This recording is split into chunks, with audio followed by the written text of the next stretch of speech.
नमस्ते प्रणाम भैया बाबू चाची माई बहनी दीदी भौजी। हम मंजू वर्मा। स्वागत बा मंजू लोकगीत 123 में आप लोगन के।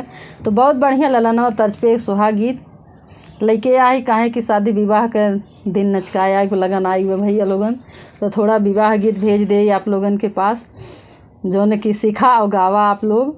तो बहुत प्यारा गीत बा ललनवा तर्ज पे। तो आप लोगन ज़रूर ये वीडियो का पूरा देखी हैं। गीत पसंद आई तो चैनल का लाइक शेयर सब्सक्राइब जरूर करी हैं। कमेंट में बताई हैं गीत कैसन बा। अगर भैया लोगन कमेंट करबा मैसेज करबा और पूरा फुल वाच देख के आगे बढ़ाईबा तो आप लोगन के बीच और बढ़िया हर एक तरह मेर के गाना पहुँचत रही तो ज़्यादा अच्छा रही, नया नया गीत पहुँची। तो जब व्यूज उज जाए तब मनो कहीं गावे का तो खूब सपोर्ट करे मंजू लोकगीत 123 का। नमस्ते प्रणाम दीदी बहनी माई चाची भैया भौजी जे भी यूट्यूब पे हमें देखते हैं सबका हमारा राम राम बा। हमारे चैनल का नाम तो आप लोग जानते हैं नीलम लोकगीत 123। तो भैया आप लोगन से बार बार रिक्वेस्ट बा ऐसा व्यूज ना आवत बा तो आप लोग अपन कृपा जरूर करत जाए नीलम लोकगीत 123 पे ज़्यादा से ज़्यादा सपोर्ट करत जाए। ये हमारी विनती बा आप लोगन से हाथ जोड़ के। तो आवे सुने विवाह गीत ललनवा तर्ज पे।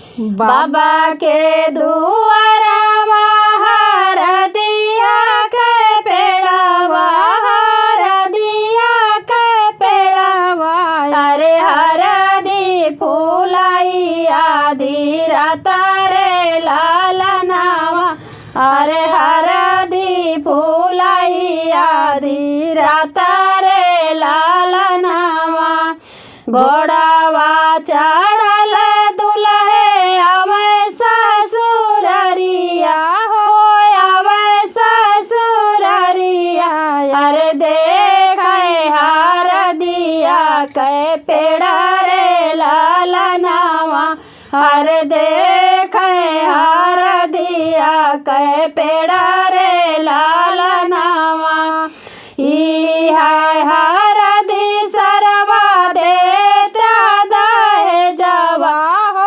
देता दाए जावा अरे रंगाबाई पगिया रुमाल रे लालनावा अरे रंगाबाई पगिया रुमाल रे लालनावा ये तानी बाचन सुनी बेटी दुलारी हो बेटी दुलारी अरे उठी है पिछौरा झराई रे लालनावा अरे उठी है पिछौरा झराई रे लालनावा ई है हरदिया हमारे भैया के खेलवाना हो भैया के खेलवाना अरे भाऊजी के जन्म आई बात रे लालनावा अरे भाऊजी के जन्म आई बात रे लालनावा ये तानी बाचन सुने दुल्हे कवन राम दुल्हे कवन रामा उठी खड़ा भय ऋषि आई रे लालनावा अरे उठी खड़ा भय ऋषि आई रे लालनावा तोहरा बहिन सरवा मड़ाए में छोड़बे हो मड़ाए में छोड़बे अरे रचबाई दूसर बियाह रे लालनावा अरे रचबाई दूसर बियाह रे लालनावा ये तानी बाचन